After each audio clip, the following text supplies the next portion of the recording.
Tonight, you'll drift gently into the quiet fields of medieval Europe, where the humble life of a farmer unfolds at the pace of dawn, dust, and dreams. The first thing you notice is the sound. Not the sound of alarm clocks, not the ping of a phone, but the slow, low chorus of roosters greeting the dawn. Their voices cut through the misty air of a countryside that hasn't yet learned what coffee is, which, frankly, feels like the real tragedy of the Middle Ages. You open your eyes, or rather, the eyes we're borrowing for tonight's story, and you find yourself on a straw-filled mattress, tucked in the corner of a timber-framed cottage.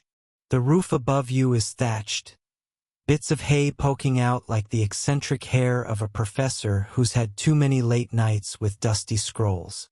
The walls are rough plaster, cracked and chipped, painted with the patina of smoke and centuries. You hear the steady drip of water into a clay pot, because yes, leaks happen here too, and medieval home insurance policies are about as useful as a screen door on a stone fortress. Before you even rise, you catch a whiff of the air. It's a mixture of damp earth, last night's fire smoke, and a faint aroma of sheep that must have wandered a little too close to the open door. Strangely enough, it's not unpleasant. It smells like life, unpolished but honest. Outside, a faint golden haze is spreading across the fields. Morning fog clings to the ground like a blanket that doesn't quite want to be shaken off yet.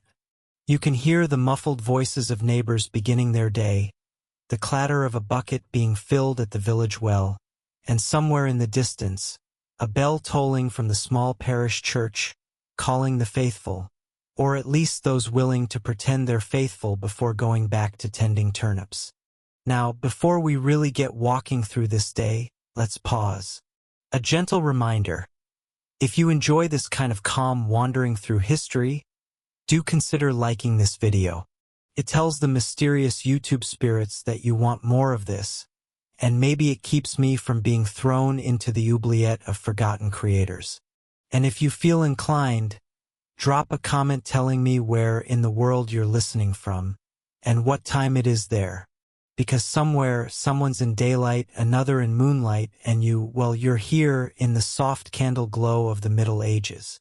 A quick cheeky warning before we begin in earnest.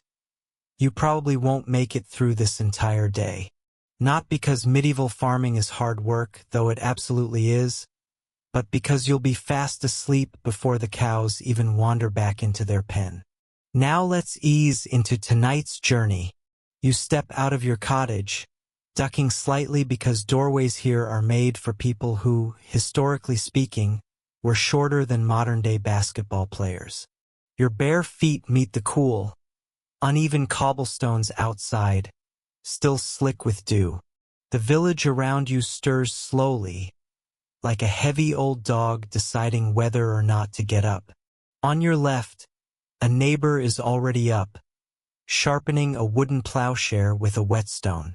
On your right, a woman balances a clay jug on her hip, her breath visible in the morning chill. She waves casually, as if this day is no different than yesterday or the one before, and honestly, she's right. It isn't.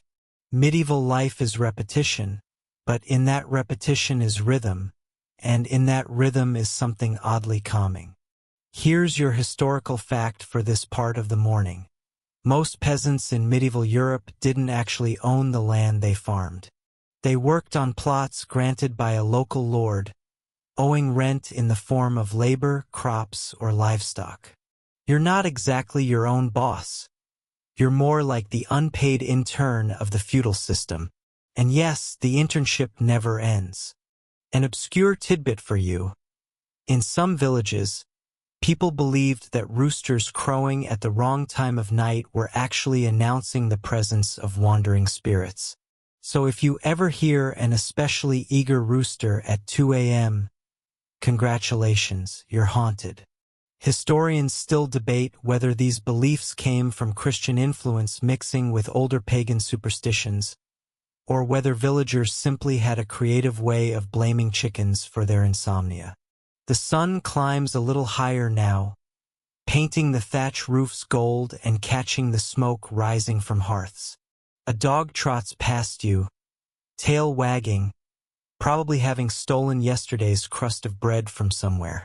You look down at your hands, rough, calloused, and already stained from years of work. Today, like every day, you'll tend to the fields, the animals, and whatever unexpected interruptions life throws at you.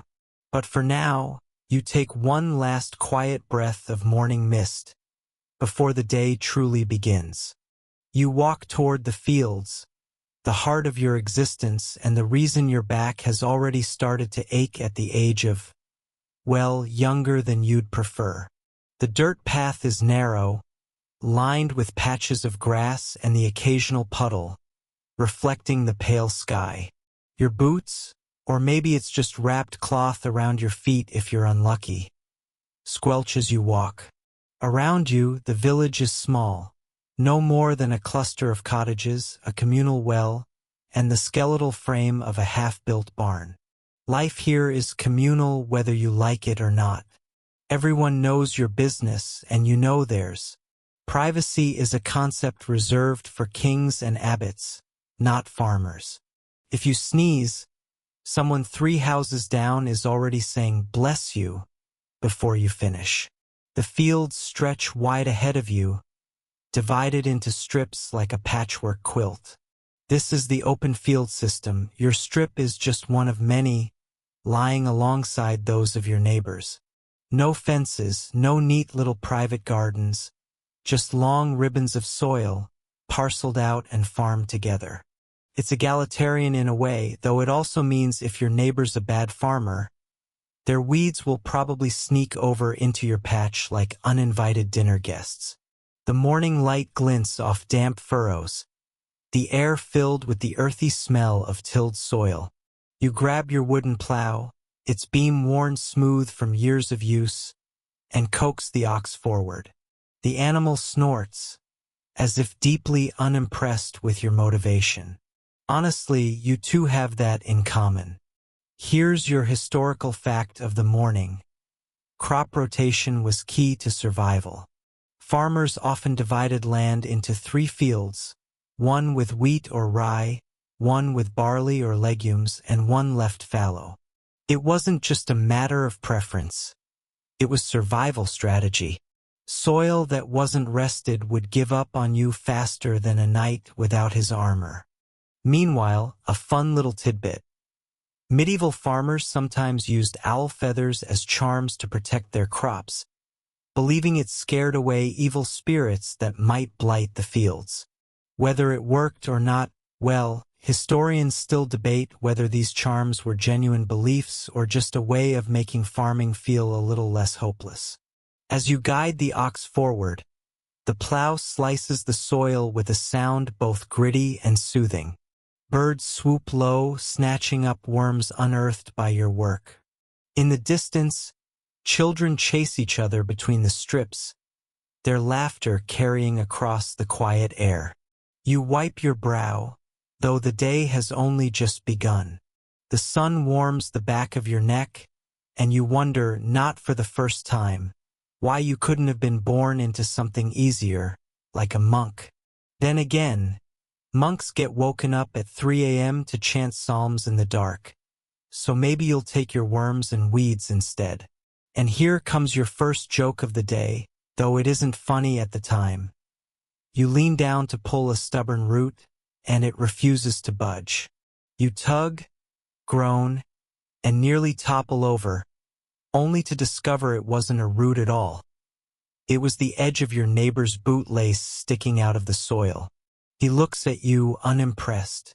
You shrug as if to say, well, that's one way of crop sharing. Hours stretch. The rhythm of plowing, planting, and sighing becomes hypnotic. The field hums with insect buzz.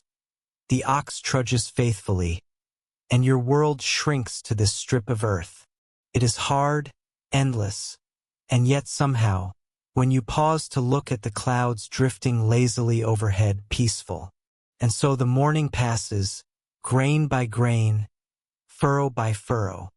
By the time you stop for a rest, the sun has climbed higher, brightening the fields and setting the dew to sparkling like a scattered hoard of tiny jewels.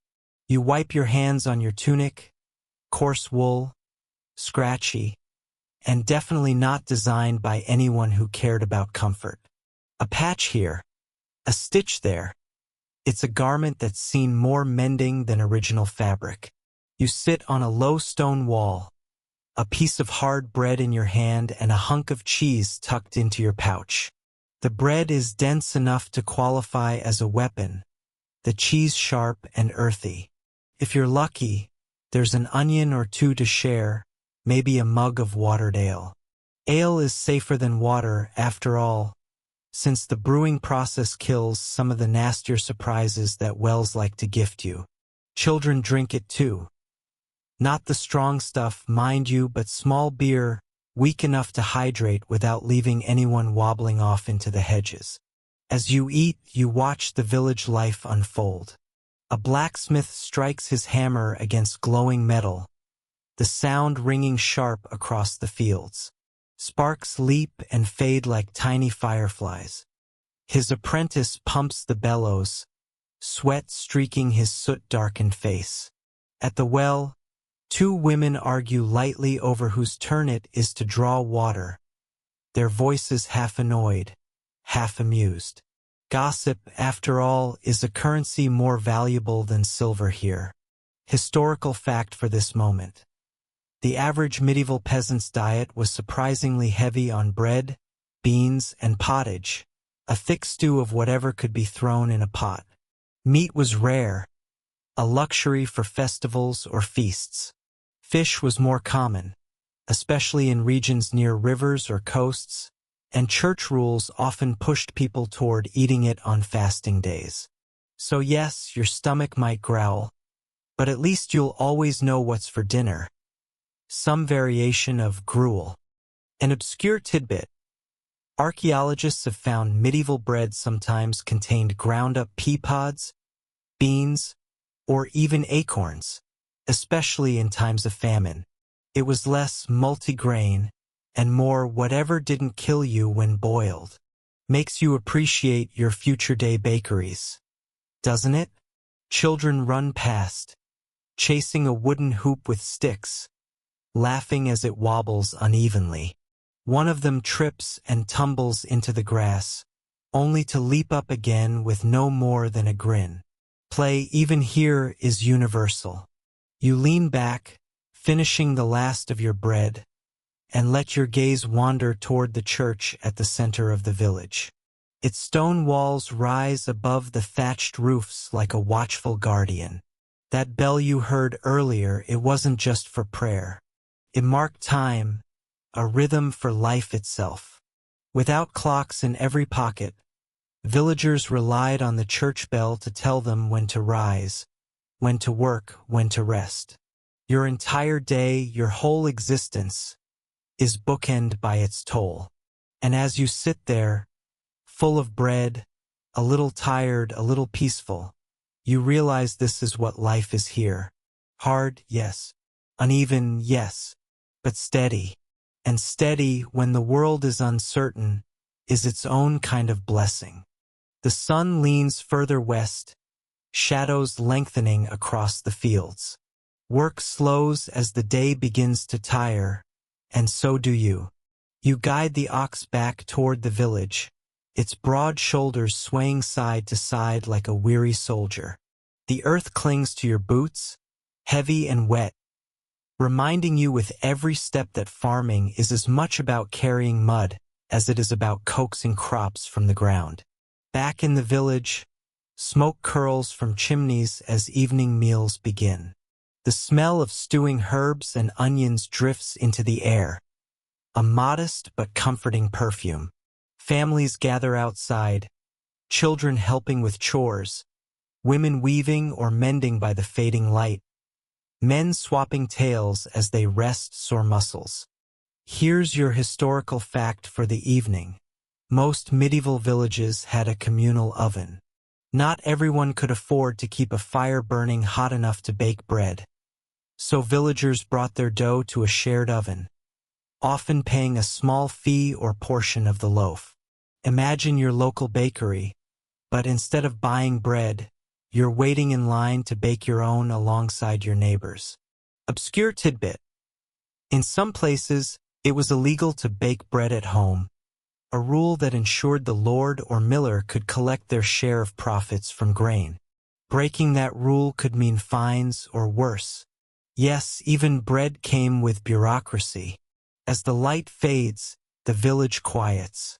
Chickens shuffle into their coops, cows low softly as they settle, and somewhere in the hedges, a nightingale begins to sing.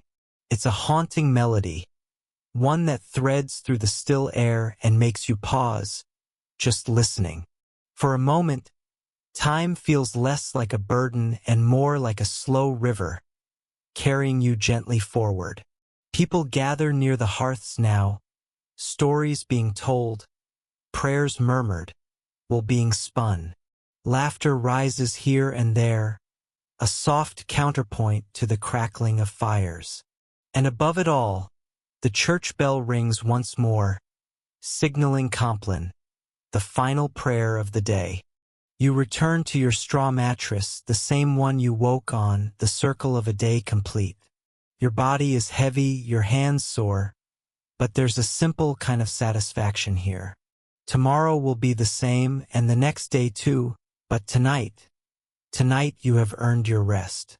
And as you close your eyes, listening to the quiet breath of your family nearby, the world outside slipping into darkness, you too slip away, gently, into sleep. Morning comes again, but not with the blaring of alarms or the buzzing of phones. No, here it's the rooster, loud, persistent, and with a personal vendetta against your peace. You blink awake, straw poking at your back, the faint ache of yesterday's work still clinging to your shoulders. Sleep isn't perfect in a medieval cottage. The air is smoky from last night's fire, the rafters above dotted with cobwebs, and yes, a mouse scuttles somewhere in the corner. But you rise because the day isn't going to wait.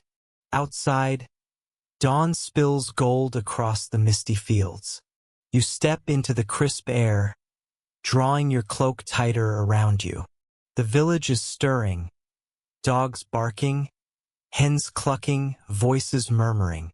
Smoke curls lazily again, as fires are coaxed back to life for porridge and bread. Today you head toward the fields, but not for plowing. Today is about tending the strips of land you've been assigned. Unlike modern farms, your land isn't one neat rectangle. It's scattered strips spread across the open fields, a design meant to share good soil and bad soil more fairly among villagers. That means walking, lots of walking, to find where your plots lie. A medieval Fitbit would have you clocking in some serious steps. Historical fact: this open field system dominated much of medieval Europe. Each farmer worked their scattered strips, but had to coordinate with neighbors since animals grazed communally. Fields were fallowed together, and planting had to align.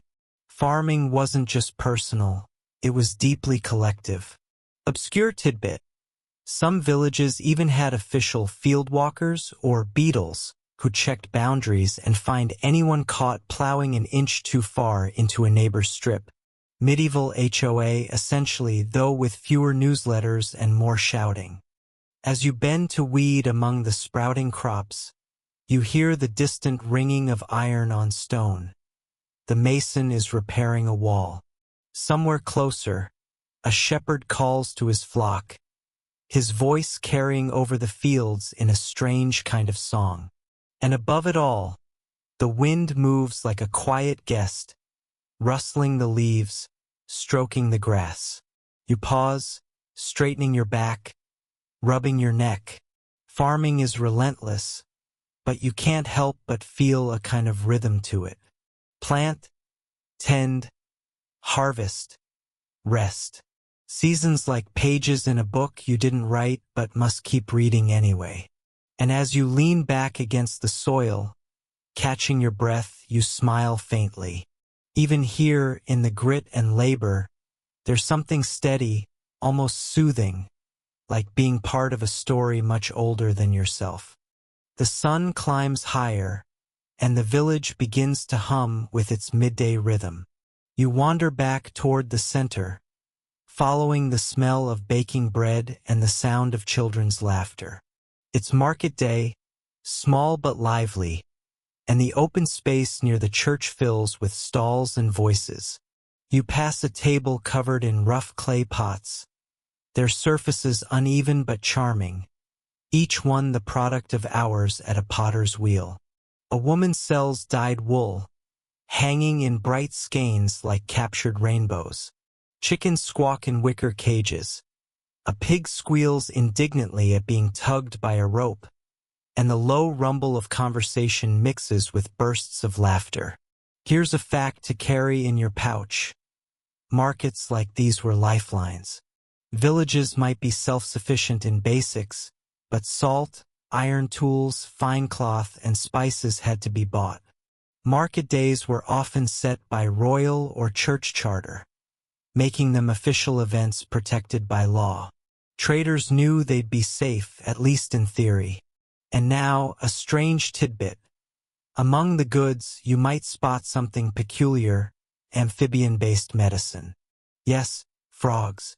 Medieval medical texts sometimes suggested drying frogs or grinding them for cures, particularly for infections or skin conditions. So while you're browsing wool and cheese, someone else is haggling over dried amphibians. A juggler appears, tossing wooden balls in the air, gathering a small crowd. Children clap, adults smile, and for a moment, the weight of work softens. Markets weren't just about goods, they were entertainment, community, even matchmaking grounds. Your neighbor eyes someone across the way with a look that says, "Future spouse," and "extra pair of hands for weeding." You trade a little barley for a small lump of salt, and your pouch feels suddenly more valuable. Salt isn't just seasoning. It preserves food, keeps fish edible, and frankly, makes your pottage taste slightly less like sadness. As the day wanes, you step aside, leaning against the church wall, watching the bustle. You notice details. The cracked stone steps worn smooth by countless feet, the carved figure of a saint whose face has been softened by centuries of weather, the faint trace of incense drifting out from within. The church isn't just a building here. It's the anchor. Spiritually, socially, economically, everything circles back to it. And as the bell tolls again, you realize the market too is winding down. Stalls pack up, voices fade, animals shuffle home. The village exhales, the rhythm slowing once more. And so do you, quietly, leaning there as the shadow of the bell tower stretches long across the square. Evening settles like a blanket over the village, soft and patient. The sky glows with streaks of amber and violet, and the air cools with a crisp edge. You walk back along the dirt track toward your cottage, boots heavy with the cling of earth. Smoke rises in slow ribbons from thatched roofs, carrying the unmistakable scent of stew, wood smoke, and a little bit of burning, because someone somewhere always gets distracted and scorches dinner. Inside your own cottage, the hearth crackles to life once more. You crouch low, coaxing flame into the logs, and feel its warmth creep up your arms. A pot simmers with barley, beans, and whatever vegetables survive storage. The smell is honest. Not delicious exactly, but grounding, like food that insists you keep going. Here's a fact to chew with your bread. Medieval diets for peasants leaned heavily on grains. Bread and pottage, that eternal stew of whatever's at hand, formed the backbone of daily meals. Meat was rare, fish occasional, and vegetables steady companions. The joke about medieval food being bland? Not far off, though herbs like parsley, sage, and dill added some spark. Obscure tidbit. In some places, peasants flavored dishes with verjuice, the sour juice of unripe grapes. Imagine a medieval lemon juice stand-in. You wrinkle your nose just thinking about it, but hey, it kept life from tasting entirely like porridge. You eat slowly, spoon by spoon, listening to the small symphony of your home. The fire pops, the cat yawns from its favorite spot, and outside, someone's lute drifts faintly through the cool air. The slightly out of tune, but charming. After supper, you tend to little chores. Patching a tunic with uneven stitches, checking the roof for leaks, sweeping stray straw into the corner. Tasks blur into the background, not glamorous but strangely soothing. Life here is repetitive, but repetition has its own quiet music. And as you sit on the bench, sipping a last mouthful of weak ale, you glance at the tiny window. Beyond it, stars prick the dark sky, ancient and indifferent, scattered across the blackness like spilled grain. You sigh softly, another day nearly done, and tomorrow the cycle begins again. Remember when I warned you at the start? You probably won't make it through this day. At this pace, you might just nod off before the rooster even gets a chance. Night has fully arrived now, the village hushed under its quilt of silence. You step outside, pulling your cloak close. The fields are cloaked in silver moonlight, the cottages quiet, their windows glowing faintly like sleepy lanterns. Somewhere a dog barks once, then thinks better of it. The world feels pared down, softened. The church bell, struck earlier for evening prayer, lingers in your memory. In truth, the rhythm of bells was the medieval clock. They mark time not in hours as you know them, but in prayers, matins, lauds, vespers, compline. Your day bent around those tones. Historical fact. Most peasants didn't own clocks or even worry about precise time. Work was guided by sun, season, and bell. A rooster's call, a church's chime, and the shift of shadows told you all you needed. Precision was for merchants and monasteries. Obscure tidbit. In some villages, people believed the midnight hour was dangerous. Not for witches, as later folklore would paint it, but simply because spirits were thought more active then. Some even avoided drawing water from wells at night, just in case something unseen waited at the bottom. You wander down the lane, feet crunching softly on frosted earth. The air tastes of wood smoke and damp soil. You pass your neighbor's cottage, where a candle flickers faintly in the window, shadowing figures moving inside. A lullaby hum drifts faintly. A mother rocking a child, her voice more soothing than words themselves. A thought crosses your mind.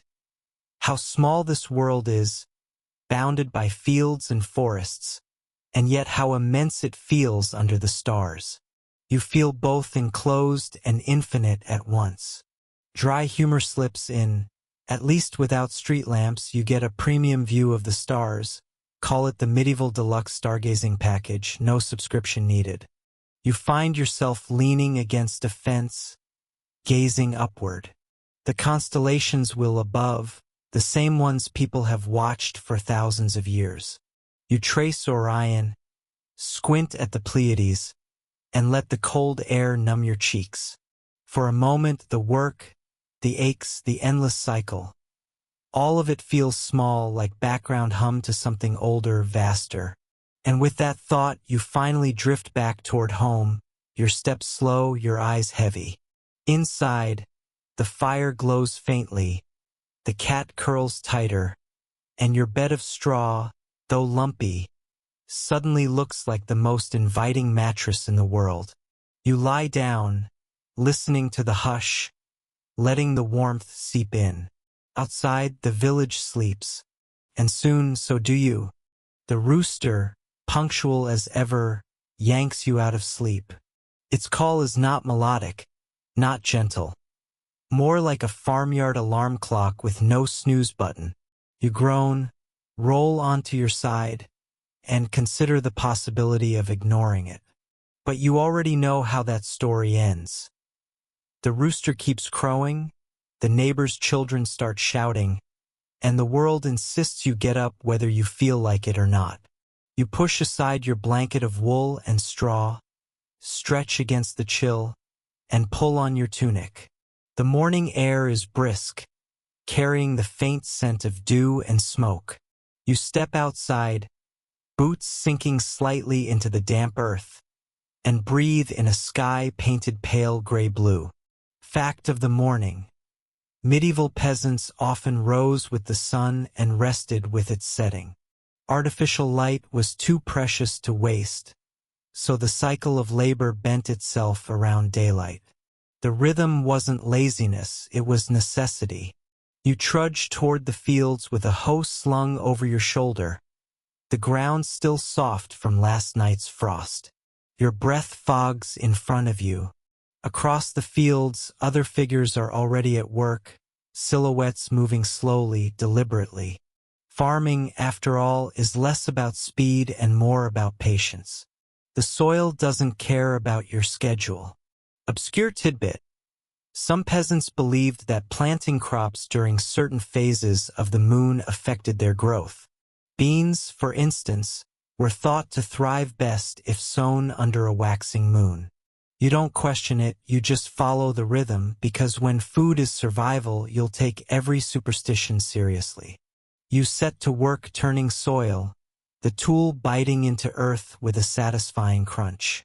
The repetition becomes a rhythm. Lift, dig, turn. Your back protests, but the mind drifts elsewhere, following the sound of birds chattering in hedges.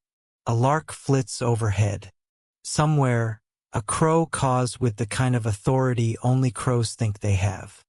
You set to work turning soil, the tool biting into earth with a satisfying crunch.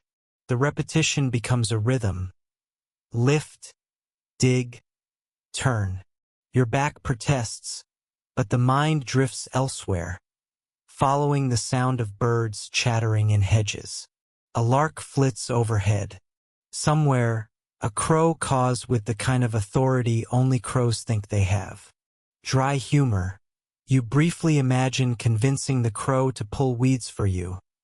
Surely it owes you something for all the grain it's stolen. Sadly, the bird declines your job offer. By mid-morning, sweat beads your brow. You pause, leaning on the hoe, and sip water from a wooden flask. The sky brightens, the air warms, and the steady hum of the village continues. A smith hammering, a dog barking, the faint echo of church bells marking the hour. It's not glamorous, it's not easy, but it's steady, and steady is what keeps you alive. You sigh, wipe your brow, and return to the soil.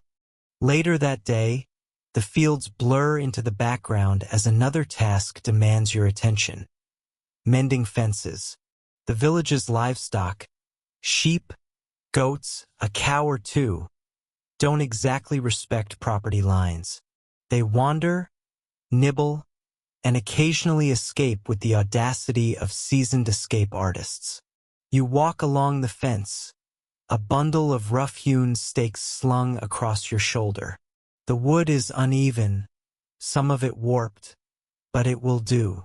You stop at a sagging section and set to work, driving stakes into the soil with a mallet, weaving branches between them. The result isn't elegant, but then again, elegance doesn't keep goats out of your turnips. Fact for the day: livestock were central to peasant life, not just for food, but for labor, manure, and even status. A family with a cow was considered relatively well off. Sheep provided wool, which meant clothing, which meant warmth and trade. Animals weren't pets.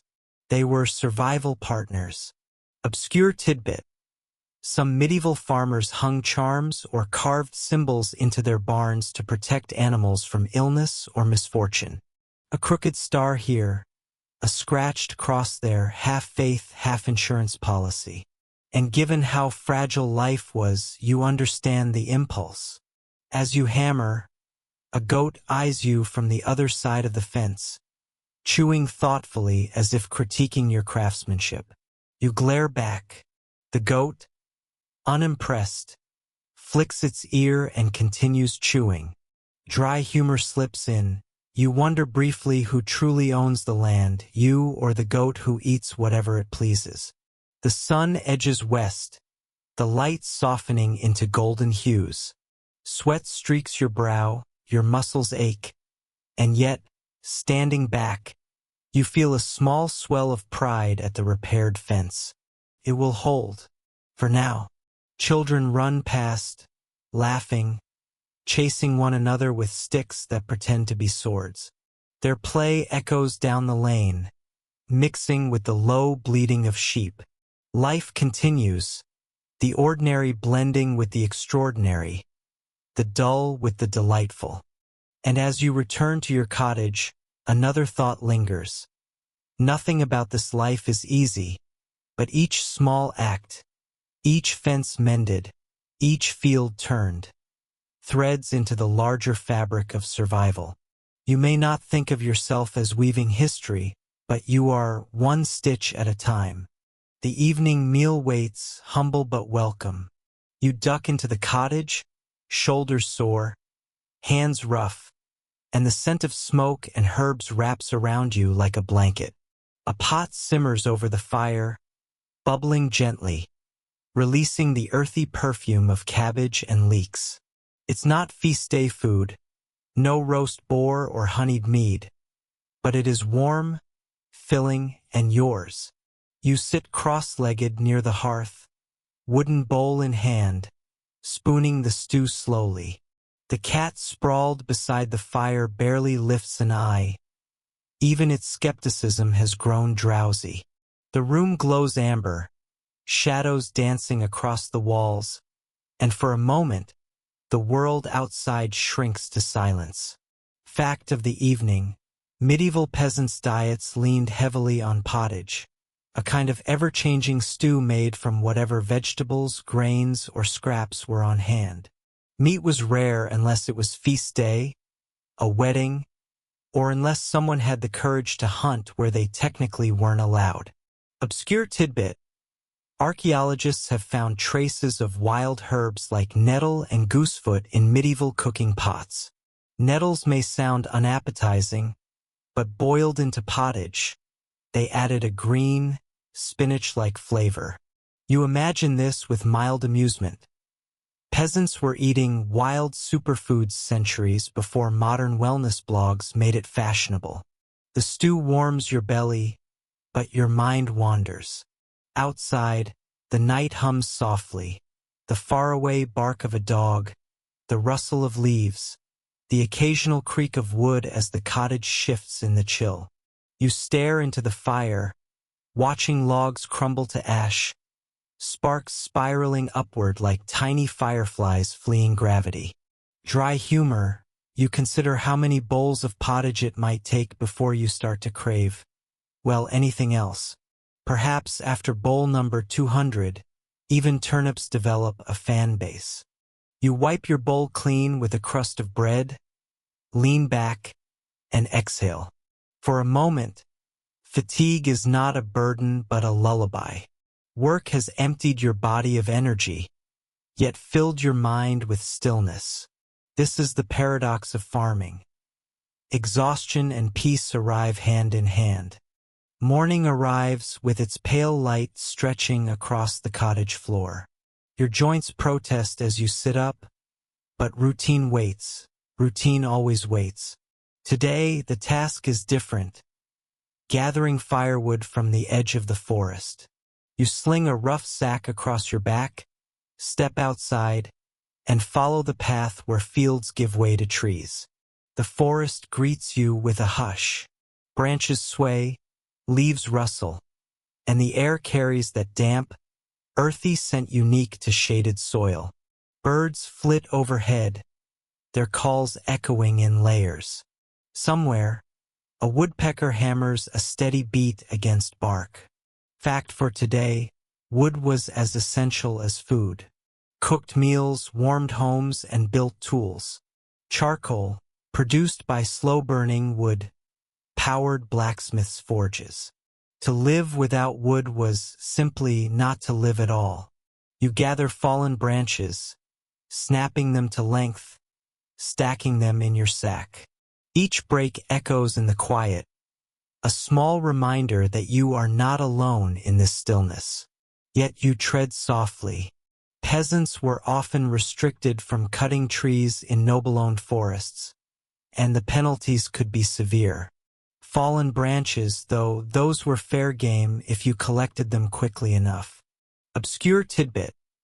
In some villages, peasants believed that whispering charms while gathering wood could protect them from forest spirits. After all, forests were places of both bounty and fear, where food could be found, but so could wolves or worse. The line between practical caution and superstition blurred easily when shadows deepened under branches. You paused to rest, leaning against a tree trunk. The light filters down in dappled patterns, painting your tunic with shifting patches of gold. The forest feels both eternal and indifferent, older than any one farmer, older than any one village. Dry humor. You wonder briefly if the trees ever gossip about you behind your back. Here comes that farmer again, stealing our arms. The trees do not reply, though one creaks just enough to keep you guessing. With your sack filled, you make your way back, each step heavier, the wood pressing against your spine. The village greets you again, the familiar smoke rising from cottages, the chatter of neighbors already at work. Your burdens are ordinary, repetitive, and yet, without them, life halts. The day closes with you stacking the wood neatly by the cottage wall, wiping sweat from your brow, and stepping inside.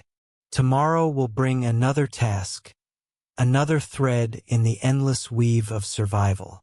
But for tonight, the fire will be strong, the cottage warm, and the farmer just a little more prepared for whatever the seasons demand. Winter leans heavier now. The days shorten, the nights stretch, and the fields slumber beneath a crust of frost. You wake to the sound of silence, the kind that feels almost physical pressing against your ears. Only the crackle of the hearth and the muted snore of someone curled beneath rough woolen blankets remind you that life still stirs. You step outside, breath curling in pale clouds. The village looks as though it has been dusted with sugar, cottages capped in white, fences glazed in frost. The ground crunches beneath your boots, and for a moment, you marvel at how the world transforms overnight. Fact of the season: in the medieval year, winter was the season of scarcity. Fresh crops were gone, fields lay barren, and survival depended on what had been stored or preserved. Pickled vegetables, salted meat, smoked fish, and hard cheese became treasures in cellars and cupboards. Obscure tidbit: some households stored apples by suspending them on strings from beams, letting them hang in the cold air where they would slowly shrivel but stay edible for months. You glance up at the rafters of your cottage and imagine a parade of dangling apples, a kind of fruit chandelier, less glamorous than a crystal one, but infinitely more useful. Your task today is simple but vital: clearing snow from the roof and paths. You climb carefully, scraping snow from the thatch so it won't grow heavy and collapse. As flakes tumble down around you, you can't help but notice how oddly peaceful it feels to shovel the sky off your home. Dry humor: You think of how future generations might pay money to do something like this recreationally, calling it snow sports. If only they knew. Later, back inside, the cottage is alive with small industry. Wool is spun by hand, clothes are mended, tools repaired. Winter is not idle, it is simply indoor. Hands must stay busy, for idle fingers invite both cold and boredom. The hearth glows, soup simmers, and stories flow in gentle tones. Tales of saints, of neighbors, of times when winters were worse. Historians still debate whether these tales grew taller as nights grew longer, but it's safe to assume exaggeration thrives in firelight. You sink into the rhythm of the season, the hush, the endurance, the quiet patience of waiting for spring. Spring stirs, not with a shout, but with a whisper. The snow melts, rivulets running along the ruts of the road, and green blades push daringly through the thawing earth. Birds return with their insistent chatter, and you feel it in your bones. The world is waking. You take up the plow again, shoulders straining, hands gripping wood smoothed by use. The soil is heavy, wet, reluctant to be parted, but you coax it open, furrow by furrow. Each line carved is a promise of food months from now, a promise you cannot afford to break. Fact of spring. Medieval farmers followed the rhythm of crop rotation, allowing fields to rest while others were sown. Wheat, rye, and barley formed the backbone of diets, while beans and peas enriched the soil with nitrogen long before anyone had named the science. Obscure tidbit. In some places, villagers celebrated the first plowing of the season with small rituals, like scattering breadcrumbs in the furrows or pouring ale on the soil. A thank you to the earth, or perhaps a bribe to keep it generous. You wonder if the soil noticed, or if it simply enjoyed the taste of ale. The village is restless now, full of energy. Children run barefoot again, chasing each other with sticks, their laughter mingling with the caw of crows. Neighbors shout greetings across the fields, voices carrying easily in the open air. You pass a hedge where a few early blossoms cling, delicate and defiant, like tiny flags announcing the new campaign of growth. Dry humor. You catch yourself glaring at a crow perched nearby, watching your freshly turned soil with suspicious interest. The crow does not blink. It's possible you are farming for both of you. You pause to straighten your back, stretching sore muscles, and the wind brushes your face, smelling faintly of thawed earth and damp grass. You remember the cramped winter nights and feel the contrast sharpen. Spring is not just a season, it is a kind of relief, a long exhale after months of holding your breath. By dusk, the furrows stretch across the field, dark ribbons of promise. You stand at the edge, tired but proud, knowing that this cycle, hard, repetitive, fragile, is what keeps life turning. The fields are once again alive, and so, in a way, are you. Summer arrives not gently, but with a heavy hand. The sun lingers long in the sky, soaking fields in golden light, and with it comes the kind of heat that clings to your skin. You wake early, earlier than you'd prefer, because in summer, daylight is currency, and no hour can be wasted. You step into the brightness, squinting, the air already warm. Fields ripple in waves of green and gold, barley stalks heavy with promise, beans winding stubbornly around poles. The work is relentless. Weeding, repairing fences, tending animals. Your body becomes an instrument of repetition, arms and legs moving without needing much thought. Historical fact. Medieval summers were a season of labor and risk.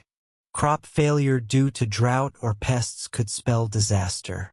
A hungry gap often lingered between spring's dwindling stores and the first true harvest, when meals grew smaller, thinner, sometimes desperate. Obscure tidbit: peasants sometimes flavored their thin summer stews with herbs like nettle or ground elder. Not because it was trendy, though imagine a modern restaurant advertising foraged nettle broth, but because it was survival with a dash of green. The rhythm of summer is sweat and dust, punctuated by moments of stolen rest.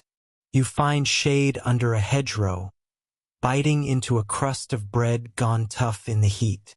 A swallow darts overhead, swooping gracefully, while you chew with less grace. You feel like the bread and the bird have swapped destinies. One light, one heavy. Dry humor. You notice that everyone in the village seems perpetually sweaty and slightly annoyed. Fashion has never been less glamorous than in a heat wave with wool tunics. By evening, the fields glow amber, and you trudge home, clothes damp, back aching. The air cools just enough for sleep, though the buzzing of flies lingers like a bad lute player outside your window. Still, you remind yourself, this is the season where all the promise of the year gathers. Without this grind, winter would be far less forgiving. You lie down, the smell of sun-warmed hay in your hair, and drift towards sleep, even as tomorrow's labor waits. The first harvest begins, and the village transforms into a hive. Scythes gleam in the sun, sharp enough to whisper against the stalks, and everyone, men, women, even children, takes part. The fields sway, ready to be claimed, and you step into them with a sense of both urgency and awe. You bend, swing, gather. Grain falls in rhythm, stalks bundled, sweat rolling down your back. The sound of scythes cutting is steady, almost hypnotic, like the breathing of the earth itself. You work alongside neighbors, voices weaving together in songs meant less for art and more for pacing the labor. Historical fact: harvest was often a communal duty, and obligations tied villagers together. Lords sometimes provided ale to keep morale high, a practical encouragement disguised as generosity. Obscure tidbit: in certain regions, the last sheaf cut was treated with special reverence, fashioned into a corn dolly, and kept in homes until the next season, a way of ensuring the spirit of the grain stayed alive. You imagine explaining to someone that you keep a bundle of straw in your house for luck, and picture their face. The sun beats down, merciless, and you pause to wipe your brow. Someone hands you a drink, cool ale in a wooden mug, and it tastes like relief itself. Your arms ache, your shirt sticks, but there's a strange pride in the toil. This is not abstract work. This is bread in the making, survival gathered stalk by stalk. Dry humor: you wonder why no one has invented a more comfortable harvest outfit. Perhaps something lighter, cooler, maybe even shorts. But no, the wool stays. By evening, the fields are dotted with sheaves, standing like small armies awaiting collection. Children chase each other between them, their laughter sharp against the weary sighs of adults. You look across the land, golden and shorn, and feel both exhausted and strangely satisfied. The earth has given its yield, and you, in turn, have bent your back to gather it. Night falls and feasting follows, modest but joyful. Fresh bread, a little cheese, perhaps even a cut of meat if fortune smiles. Music drifts on the air, rough voices carrying tunes, feet stomping against the packed earth floor. For tonight, the labor pauses, and the village breathes together in gratitude. Autumn drifts into the village quietly, like someone slipping into a room without knocking. The air sharpens, cool mornings rising in mist, and the fields, once buzzing with activity, now stand calmer, the heavy work mostly done. You wake later than you dared in summer, wrapping yourself in layers, noticing your breath fog in the dawn. Leaves curl and tumble in the lanes, their rustle underfoot mingling with the cluck of hens searching for stray grain. The livestock grow thick coats, reminding you that winter waits just around the bend. Your own tunic feels suddenly too thin. You patch it anyway, muttering that wool doesn't multiply by itself. Historical fact: autumn was the time for storing food, salting meat, drying beans, and stacking firewood. What wasn't prepared now could mean hunger later. Every family measured their stores with a nervous eye, hoping they had guessed the year's appetite correctly. Obscure tidbit: walnuts were prized not just for eating, but also for making ink. You picture yourself dipping a quill into a walnut-stained pot, only to end up with fingers darker than the parchment. A medieval writer's version of spilling coffee on your laptop. You help thresh grain, flailing stalks against a wooden frame, the kernels scattering free. The rhythm is clumsy at first, then steady, the sound echoing in the barn. Dust rises, coating your nose and throat until you sneeze so loudly that the chickens scatter in alarm. You apologize to them, though they don't look convinced. Later, you walk the village lanes, where neighbors barter small surpluses. Beans for eggs, firewood for cloth repairs. It feels like an early form of a marketplace app, except it requires much more walking and far less scrolling. Dry humor. You notice how everyone suddenly becomes a firewood expert, claiming their stack is the perfect size. You nod politely, knowing full well that by February, they'll be begging to borrow logs. By night, the hearth fire glows brighter, a steady heartbeat against the creeping cold. You sit closer than usual, nursing a bowl of stew thicker than summer's thin broths, the taste rich with promise. Autumn hums gently in your bones, reminding you that this is the season of gathering close, of storing, of waiting. The air grows colder still, and the village begins its rituals of closure. You wake one morning to frost dusting the thatch rooftops, sparkling like tiny jewels in the rising sun. Your breath clouds before you as you step into the crisp morning, hearing the quiet groan of wood settling against the chill. Today it's slaughter time, not a cheery topic, but a necessary one. Animals that cannot be overwintered are prepared for storage, their meat salted, smoked, or dried. The work is brisk, practical, without ceremony. You stay near the smokehouse, where strips of pork hang in fragrant clouds, filling the air with a scent that clings to your clothes. Historical fact: pig slaughter in late autumn was almost universal in medieval Europe. It provided bacon, sausage, lard, essential fats for the long months when fresh food was scarce. The phrase "living high on the hog" comes to mind, though you are more likely living somewhere around the shin. Obscure tidbit: some villagers believed that pig bristles, carefully collected, could ward off toothaches. You raise an eyebrow, deciding that medieval dentistry must have been equal parts creativity and wishful thinking. The days shorten, and with them comes a change in pace. Work shifts indoors, mending clothes, repairing tools, carving handles, weaving baskets. You sit by the fire, knife in hand, shaping wood into something useful, your thoughts moving slower, matching the rhythm of the darkening days. Dry humor. You realize that indoor work mostly involves fixing everything you broke during summer. Feels less like a hobby and more like a season of apologies to your own tools. Outside, geese honk overhead, migrating in ragged lines, their calls fading into distance.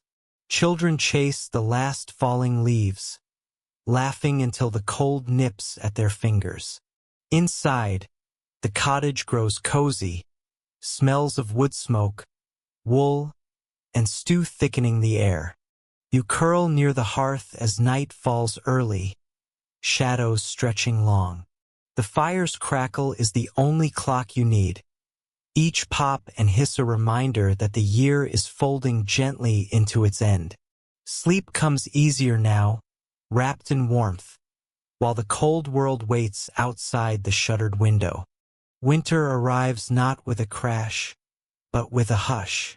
You wake to silence, a blanket of snow muffling the village lanes, the fields, the very world itself. Your breath hangs in the frozen air, curling upward like smoke, and every step outside crunches sharply, the sound echoing in the stillness. The days shrink to their smallest size, sunlight barely brushing the rooftops before it dips again. Work outdoors becomes rare, reserved only for necessity. Fetching water, feeding animals, cutting wood. Inside, the hearth is now your sun. The fires glow the center of your little universe. Historical fact. In the medieval calendar, Christmastide was not just one day but a stretch of 12. Feasts, church services, and communal gatherings gave relief from the monotony of cold months. Bread and ale flowed more freely, though not quite enough to make you forget how drafty your cottage truly is. Obscure tidbit. Some villages held bean kings, where a dried bean hidden in a cake crowned the finder as a playful ruler for the day. It sounds whimsical until you imagine the arguments when two people bite into the same bean. By day, you mend clothes with stiff fingers, muttering at the poor light. You sew patches onto patches, your tunic now more memory than fabric. Children play in the snow outside, shrieking as they pelt each other with icy handfuls. You smile, though you secretly hope none of them aim too close to your firewood stack. Dry humor. You catch yourself counting how many logs remain by the hearth, then counting again 5 minutes later, as if they might have multiplied when you weren't looking. Spoiler, they haven't. At night, the air whistles through cracks in the cottage walls, and you bury yourself under wool blankets, listening to the fire whisper down to embers. Sleep is deep, slow, the kind that makes mornings blur into afternoons. Winter does not hurry, and neither can you. The year turns, though you barely notice at first. The snow lingers, the nights long, but there is a subtle shift in the air. Light lasting a touch longer, birds testing their voices again. You stir from the winter rhythm, though the cottage still feels like both shelter and prison. The village gathers occasionally in the church, voices rising together in candlelit warmth. There's laughter, gossip, the sharing of food, all small rebellions against the endless cold. Outside, the lanes are treacherous with ice, but inside, the human spirit persists, finding ways to keep the heart burning. Historical fact. Midwinter was a time of storytelling. With less labor to be done outdoors, evenings filled with tales. Some sacred, some local, some wildly exaggerated. You hear stories of saints, of long-dead kings, and of that one villager's chicken who allegedly laid 3 eggs in one day. Scholars still debate whether chickens truly had that much ambition. Obscure tidbit. In some regions, people carried bits of evergreen into their homes to ward off evil spirits during the dark months. You glance at the sprig above your door and wonder if it's working, or if the real evil is just your neighbor's singing voice. Dry humor. You realize you've eaten so much dried fish that you might start dreaming with gills. Still, it fills the stomach, and dreams, after all, are free. And then, slowly, imperceptibly, the wheel of the year shifts. Snow softens into slush, slush into mud, mud into earth ready to be worked again. You feel it, the pull of spring waiting just beyond the horizon. Life will soon restart its steady cycle. But for now, in this frozen pause, you rest. And so the year in the life of a humble medieval farmer draws to a close. You've walked the fields beneath summer sun, trudged through muddy autumn lanes, huddled near the winter fire, and felt the quiet pulse of the seasons guiding every task, every meal, every breath. The world of the village is both distant and strangely familiar. The rhythm of sowing and reaping, of patching and mending, of gathering and storing. It echoes faintly in your own days, even if your fields are digital screens and your harvest comes in the form of emails or shopping deliveries. Life is still cycles, still waiting, still preparing for what comes next. As you rest now, imagine that hearth fire still glowing, a steady orange light softening the corners of a small cottage. The crackle of the logs, the gentle sweep of wind against the shutters, the faint smell of stew simmering low and slow. It all weaves together into something soothing, something steady. The farmer you've walked beside is not grand, not noble, not remembered in gilded chronicles. But his life, like yours, is full of small victories. Warmth in the cold, bread on the table, laughter in the lanes.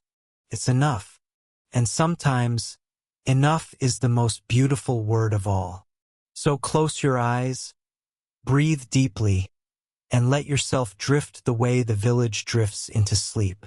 Let the seasons fold over you like blankets. Let the rhythm of work and rest, of day and night, of life itself, quiet your thoughts. Because tomorrow, whether it's in a medieval field or your own modern morning, will arrive in its own time. For now, you are safe, you are warm, and you are at rest. Good night.